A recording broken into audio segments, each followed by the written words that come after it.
అయోధ్యలో జరుగుతున్నటువంటి శ్రీరామచంద్రుని విగ్రహ ప్రతిష్టాపన కార్యక్రమానికి చంద్రబాబు నాయుడు గారు వెళ్ళడం జరిగింది. సో అక్కడికి వెళ్ళిన ఆయనకి సీనియర్ బీజేపీ నాయకులు అందరూ కూడా సీక్రెట్గా భేటీ అయ్యారనేటువంటి వార్త ఇప్పుడు సోషల్ మీడియాలో హల్చల్ చేస్తోంది. ఈ అంశానికి సంబంధించి మనతో మాట్లాడడానికి, వారి విశ్లేషణను మనతో పంచుకోవడానికి ఈరోజు మనతో పాటు ఉన్నారు సీనియర్ జర్నలిస్ట్ జగదేవ్ ఉన్నారు. వారితో మాట్లాడదాం.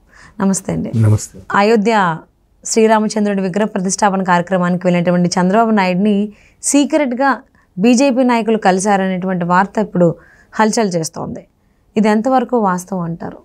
అంటే నిప్పులేందే పొగరాదన్నట్టుగా దేశంలో చాలామంది ప్రముఖులు, మేధావులు, పదవిలో ఉన్న నాయకులు చాలామంది ఉన్నారు. సో వాళ్ళందరికి కూడా లిమిటెడ్గానే ఆహ్వానం వెళ్ళింది. కొంతమంది సాధువులకి, కొంతమంది మఠాధిపతులకి మాత్రమే ఈ ఆహ్వానం. సెక్యూరిటీ రీజన్స్ ప్రాబ్లం అవుతుంది. తర్వాత దేశవ్యాప్తంగా కూడా ఎక్కడికక్కడ దీపావళి వేడుకలాగా చేసుకుంటూ రంగవల్లులతోనూ విద్యుత్ దీపాలతోనూ అన్ని అలంకరణ చేసుకుంటున్న యావత్ భారతావనికి అక్కడికి రాకుండా లైవ్లో చూడండి. తర్వాత సదుపాయాలు పూర్తిగా అమర్చిన తర్వాత, అందుబాటులోకి వచ్చిన తర్వాత అందరూ ఉంటే బాగుంటుంది అన్నట్టు కూడా ప్రభుత్వం అదే తెలియజెప్పింది.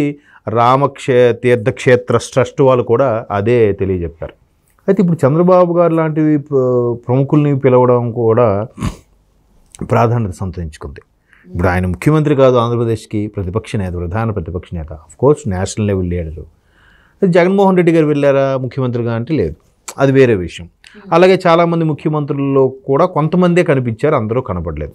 ఎలాగూ స్టేజ్ మీద ఉత్తరప్రదేశ్లో జరుగుతున్న మహాక్రతువు కాబట్టి యోగి ఆదిత్యనాథ్ గారు అక్కడ, అలాగే గవర్నర్ గారు, వాళ్ళు వీళ్ళు ప్రధానమంత్రి వీళ్ళు వచ్చారు. అయితే ఇప్పుడు చంద్రబాబు గారు రావడము, అది స్పెషల్గా ఆయన స్పెషల్ ఫ్లైట్లో వెళ్ళడము, దానికి మన శ్రీకాకుళం ఎంపీ గారు రామ్మోహన్ నాయుడు గారు కూడా ఆ వేడుకకు వెళ్తూ అయోధ్య రాముని విగ్రహ ప్రతిష్ఠకి బాస్తో పాటు నేను వెళ్తున్నట్టుగా ఆయన ఒక ట్వీట్ చేయడము, ఇవన్నీ చూస్తుంటే సంథింగ్ స్పెషల్ ఏదో ఉంది. బాబు గారికి స్పెషల్గా ఆహ్వాన పత్రిక వెళ్ళిందంటే బిహైండ్ ది సీన్ ఏదో ఉంది అని కూడా అభిప్రాయంలోకి రావచ్చు. ఎందుకంటే మళ్ళీ ఈ 2024లో బీజేపీ పూర్తి స్థాయిలో ప్రభుత్వాన్ని స్థాపించుకోవాలి. స్థాపిస్తుందో లేదో 50-50 ఛాన్సెస్ అనే విశ్లేషకులు ఉన్నారు. పూర్తి స్థాయిలో వస్తుంది అనుకునే వాళ్ళు ఉన్నారు. లేదు ఈసారి కాంగ్రెస్ ప్రభంజనం ఉంటుంది, ఇండియా గ్రూపులకే చాలా వచ్చే అవకాశం ఉందని కూడా అనేవాళ్ళు లేకపోలేదు. అందుకే బీజేపీ ప్రభుత్వం పుష్యమాసంలో ఇప్పుడు సరైన సమయం కాదు, ఇప్పుడు రాముని విగ్రహ ప్రతిష్ఠకి ఈ ముహూర్తం బలమైన ముహూర్తం కాదు అని కొంతమంది విశ్లేషకుల అభిప్రాయం, కొంతమంది పండితులు చెప్పారు.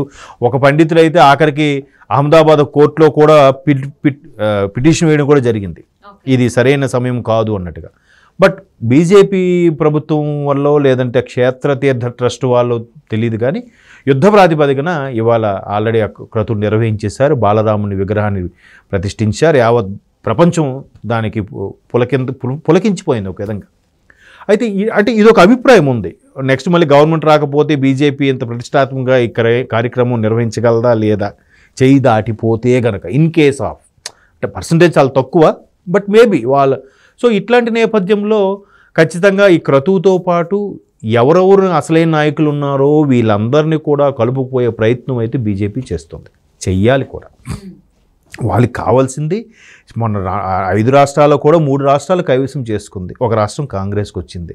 ఓకే, ఈ మిగతా రాష్ట్రాలకు వచ్చినా రాకపోయినా, ప్రాబల్యం ఉన్నా లేకపోయినా సెంట్రల్లో ఏదైతే ఉంటుందో అదే కదా కీలకం. అదే అది సరైన గ్రిప్ ఉంటే, హస్తినలో గ్రిప్ ఉంటే మిగతా 29 రాష్ట్రాలు అవలేలుగా పరిపాలించుకోవచ్చు. పరిపాలించకపోయినా వాళ్ళ ఆధీనంలో ఉంటే వాళ్ళ గ్రిప్లోనే ఉంటుంది. కాబట్టి బీజేపీ ప్రధానంగా దృష్టి కేంద్రీకరించేది సెంట్రల్ వైపు. సో సెంట్రల్లో ఇన్ కేసు మనం ఇంతకుముందు అనుకున్నట్టుగా కొన్ని చిన్న వైఫల్యాల వల్ల రాకపోయిన ఎడలో, లేదంటే 10 ఏళ్ళు వరుసగా చేశారు కాబట్టి ప్రజలే ఒకసారి మార్చి చూద్దాం అనుకునే ఆలోచనకు కానీ వెళ్తే, వీళ్ళు రాకపోయినట్లయితే ఖచ్చితంగా మనకి లోక్సభ స్థానాలు అవసరం అని అనుకుంటున్న బీజేపీ ప్రభుత్వం ఈ ఎన్డీఏ కూటమిగా మళ్ళీ పాత మిత్రులను కలుపుకుపోవడం, కొత్త మిత్రులను అందులో జాయిన్ చేసుకోవడం, ఇండియా కూటమిని బలహీనపరచడం, ఇలాంటి కొన్ని బృహత్కర ప్రణాళికలు వేసుకుంటుంది బీజేపీ ప్రభుత్వం. సో దాంట్లో భాగంగానే చంద్రబాబు గారికి కూడా ప్రత్యేకంగా ఆహ్వానం వెళ్ళింది. ఈ రాముని పేరుతోనే రాబోయే రాజుల్లో రాజ్యం కోసం మంత్రాలకు వెళ్ళారన్నట్టు కూడా కొంత వాదం అయితే ఒక వాదం వినిపిస్తుంది. మేబీ అయితే అయ్యుండొచ్చు. రాజకీయ నేపథ్యం ఎలా ఉంటుందంటే ప్రతి అవకాశాన్ని కూడా వాడుకునే విధంగా ఉంటుంది. ఇప్పుడు చాలామంది విమర్శకుల అభిప్రాయం ఏంటంటే బీజేపీ ప్రభుత్వం ఖచ్చితంగా ఇది ఓట్లు గల్లంతు చేయడానికే, కేవలం భారతదేశ ప్రజలందరి దృష్టిని కూడా వాళ్ళ మీద పెట్టుకోవడానికే యుద్ధ ప్రాతిపదికన ఇప్పుడు మంచి ముహూర్తం కాకపోయినా మళ్ళీ ఎలక్షన్స్ దగ్గరలో ఫిబ్రవరిలో మార్చిలో ఓపెన్ చేస్తే ఇబ్బంది అవుతుంది కాబట్టి ఇప్పుడు ఓపెన్ చేస్తారని ఇటువంటి విమర్శలు ఎదుర్కొన్నా కూడా వాళ్ళు చేయాలనుకుని చేసేసారు. సో ఇది ఒకటి ప్లస్ అవుతుంది. రాజకీయ ఉద్దేశంతోనే ఈ రామ మానిటేషన్ అనేది చాలామందికి ఇంపాక్ట్ అయ్యింది. బట్ దొంగ ముద్రణలు ఏవైతే నోట్లు ఉన్నాయో వాటన్నిటినీ కానీ ఎస్పెషల్లీ పాకిస్తాన్ లాంటి దేశాలని కట్టడి చేయడం కోసమే ఈ నిర్ణయం తీసుకున్నారు. చాలా డేరింగ్ డెసిషన్. అలాగే సర్జికల్ స్ట్రైక్స్ కానీ కొన్ని, అలాగే జిఎస్టీ ఇంట్రొడ్యూస్ చేయడం కానీ ఇట్లాంటి చాలా రెవల్యూషనరీ కూడా కొన్ని చేశారు. గవర్నమెంట్ వస్తుందా రాదా విషయం పక్కన పెడితే. సో అలా ఆలోచిస్తే దేశ ప్రజల కోసమే లేదా హిందుత్వం కోసమే నిజంగా ఎంతోమంది కొన్ని శతాబ్దాలుగా వేచి చూస్తున్న తరుణం ఆసనమైందని ఫీల్ అయ్యేవారు ఉన్నారు. ఇది కేవలం రాజకీయ ఎత్తుగడరా అనే వాళ్ళు కూడా ఉన్నారు, లేకపోలేదు. కాకపోతే ఇది ఎలాగూ ఇది మంచి తరుణమే కాబట్టి పనిలో పడేగా స్వామి కార్యము స్వకార్యము, రామస్వామి కార్యంతో పాటు స్వకార్యం కూడా పూర్తయ్యేలాగా ఉంటుందని బాబు గారు కూడా వెళ్ళుండొచ్చు, తప్పులేదు.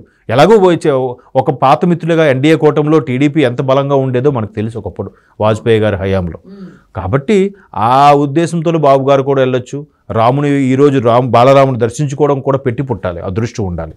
అంత దగ్గరగా వెళ్ళి చూసే అవకాశము, ఆ కార్యక్రమం క్రతువు అంతా చూడడానికి. పనిలో పనిగా ఈయనకి అంత ప్రత్యేకంగా ఆహ్వానం వెళ్ళిందంటే అక్కడ బీజేపీ పెద్దల శ్రద్ధ కానీ బీజేపీ ప్రభుత్వం శ్రద్ధ లేకుండా ఈయనకి అంత ప్రత్యేకమైన ఆహ్వానం వెళ్తుందా? వెళ్ళదు కదా. కాబట్టి ఆ వార్తలో వాస్తవం ఉందని నా అభిప్రాయం. ఖచ్చితంగా ఎన్డీఏలో ఇంతకుముందు పనిచేసి వెళ్ళారు కాబట్టి ఎలాగూ వాళ్ళకి లోక్సభ స్థానాలు అవసరం కాబట్టి మీ బీజేపీ మరోవైపు టీడీపీ జనసేనతో కలవాలని తహతహలాడుతున్న నేపథ్యంలో మీరు బయట నుంచి మీరు మద్దతు ఇవ్వండి, మీరు కాముగా ఉండి, మేము గవర్నమెంట్ ఫామ్ అయ్యాక సుమారుగా 15 నుంచి 20 సీట్లు తెచ్చుకుంటే 20 స్థానాలకు గాను 20 లోక్సభ స్థానాలకు తెచ్చుకుంటే మా మద్దతు మీకే ఉంటుంది. నెక్స్ట్ మీరైనా మాకు స్పెషల్ స్టేటస్ ఇవ్వండి, లేదంటే స్పెషల్ ప్యాకేజీలు ఇవ్వండి, రైల్వే జోన్ ప్రకటించండి, ఇవన్నీ ముందే మాట్లాడుకుంటారుగా హ్యాపీగా. మరోవైపు అట్లాగా కాంగ్రెస్తో కూడా కొంత సత్సంబంధాలు ఉన్నాయి. ఇప్పుడు పవన్ కళ్యాణ్ గారిని కూడా బీజేపీతో ఒకటి తెలంగాణలో కల్పించడానికి కానీ మధ్యలో న్యూట్రల్గా ఉంచడానికి కారణం కూడా అదే. ఇదంతా బాబుగారు ఒక రకమైన ఎత్తుగడని అనుకోవాలి ఒక విధంగా, బాబుగారు వ్యూహమే. ఎందుకంటే ఎందుకు ఎవరితో బేడవ్వాలి? రేపు పొద్దున గవర్నమెంట్ ఫామ్ చేశాక సెంట్రల్ నుంచి ఖచ్చితంగా మనకి నిధులు కావాలి, వాళ్ళకు సలహాలు సూచనలు కావాలి, వాళ్ళ సపోర్ట్ ఖచ్చితంగా ఉండాలి. ఎందుకంటే జగన్మోహన్ రెడ్డి గారి ప్రభుత్వ ఆ విధానాల వల్ల ఒక 10 ఏళ్ళు వెనక్కి వెళ్ళిపోయింది అనేది కూడా చాలామంది అభిప్రాయం. సో ఆ వెనక్కి వెళ్ళిపోయిందని ముందుకు తేవాలి. అలాగే ఎంతో లక్షల కోట్లు అప్పు అయిపోయిన ప్రభుత్వాన్ని నడిపించాలంటే ముందుగా జీతాలు ఇవ్వలతో స్టార్ట్ చేయాలి, తర్వాత పేదవాళ్ళకి పెన్షన్లు అసలైనవి. మిగతావంటే మెల్లమెల్లగా సంస్థలు రావడమో వాటికి పనికి ఆహార పథకం కల్పించడం మెల్లగా డెవలప్ చేయొచ్చు.